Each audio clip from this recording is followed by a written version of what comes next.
Oh, Michigan, land of the Great Lakes, Motown, and now the no call, no show employee utopia. You've outdone yourself this time.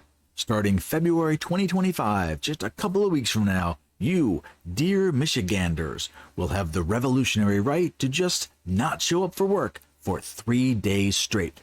No call, no text, not even a carrier pigeon. And guess what? Your boss can't fire you for it. Isn't that just mwah, chef's kiss? My name is Sirius, and this is Unfluenced. Today we dive into a labor system so broken that any employee can do whatever they please. Show up, don't show up, doesn't matter. There are no consequences, unless, of course, there are no jobs. Michigan just created a new law to help the working class. Starting in just a few days, no employees can be fired if they don't show up for work. Any employee can literally take up to 3 unscheduled days off without any consequences. You can't be fired. You can't even be punished. This is for all employees, including temp workers, part-timers, even seasonal farm labor. Plus, add this to the brand new increased minimum wages. They keep saying this is to help the workers. I think the lawmakers forgot the one thing that workers need the most: jobs. Michigan just killed all the jobs. I mean, who hasn't woken up on a Monday and thought, you know what would really spice up my work week? A spontaneous 72-hour staycation. And what's better, I don't even have to inform anyone about it. Who needs communication? It's so overrated. Oh, you own a restaurant, small business, a struggling family diner that's barely making it because of inflation and supply chain issues? Too bad. You should have known better than to employ people. Didn't anyone warn you that staffing your business is apparently an act of sheer arrogance? Eat the rich, am I right? So let's break this down. Michigan's brilliant lawmakers have decreed that workers can miss 3 consecutive days without so much as a heads up, and their job is safe. Safe from termination, safe from consequences, safe from the terrifying specter of responsibility. Why? Because in 2025, we've officially decided that accountability is for losers. And then there's the cherry on top: mandatory paid sick leave for everyone. Part-timers, seasonal workers, temporary employees. It's a veritable Oprah show of benefits. You get a paid day off. You get a paid day off. Everyone gets a paid day off. Because apparently every small business owner has a magic money tree growing in the back alley. Now let's spare a thought for Michigan's restaurant industry, which employs nearly 500,000 people.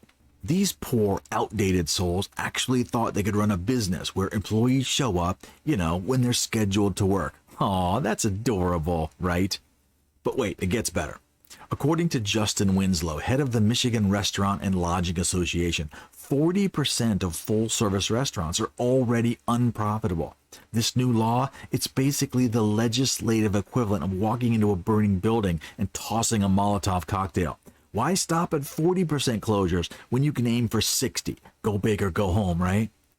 Okay, let's cut the sarcasm for a second and talk about reality. Who benefits from this law? Seriously, who? Because it's not the workers. When small businesses close, jobs disappear. When jobs disappear, the protections this law offers become irrelevant. You can't no call, no show to a business that no longer exists. No one thought this out. And let's be real. What happens when a business closes? Big corporations move in to fill the gap.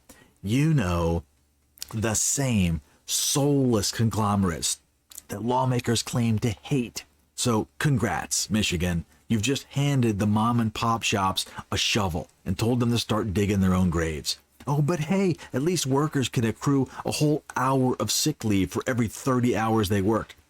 Before their employee shuts down forever. Progress.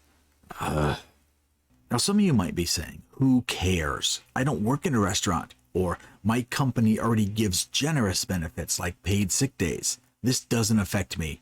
You are wrong. When these small businesses and restaurants close, it will create thousands of newly unemployed people demanding government assistance just to live. That's taxes. Cars will get repoed. Rent won't be paid. And when these restaurants are gone, there won't be anywhere to eat. No amount of money in your bank account will be able to make food appear from a restaurant that doesn't exist. Imagine your drive home from a long day at work. You're tired, you're hungry, you just want to grab a quick burger. McDonald's, gone. Wendy's, gone. Five Guys, gone. Starbucks, gone. No employees, no business, no food. This is how it ends. This is classic Democrat leadership. Punish the people who create jobs.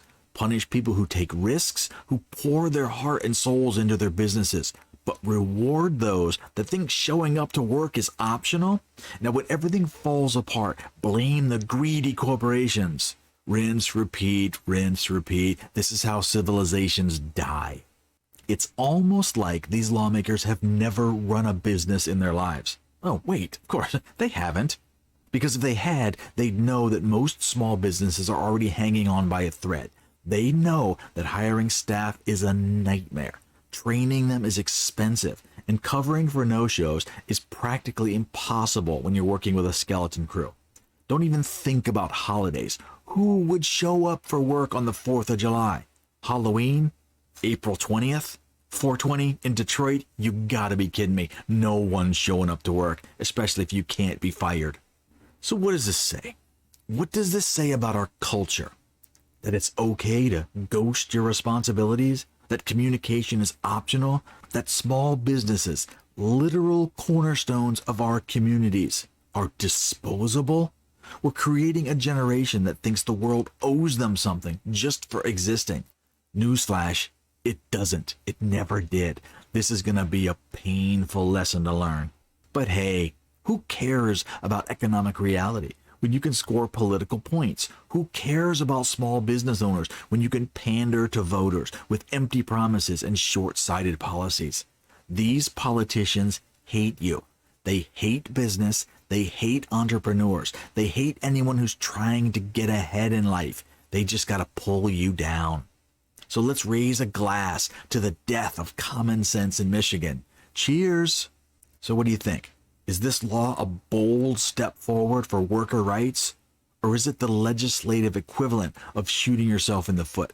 Let me know in the comments. Oh, I'm sure you got some comments on this one. And if you're a small business owner in Michigan, my condolences. Maybe it's time to start packing for Texas. Hey, thanks for watching. Don't forget to like, subscribe, do the things. Hit that notification bell so you never miss more of these rants. And I'd love to get 1 or 2 new subs today. So if you're not subbed, do me a solid. Hit that sub button. I got more videos coming soon, so I'll see you next time.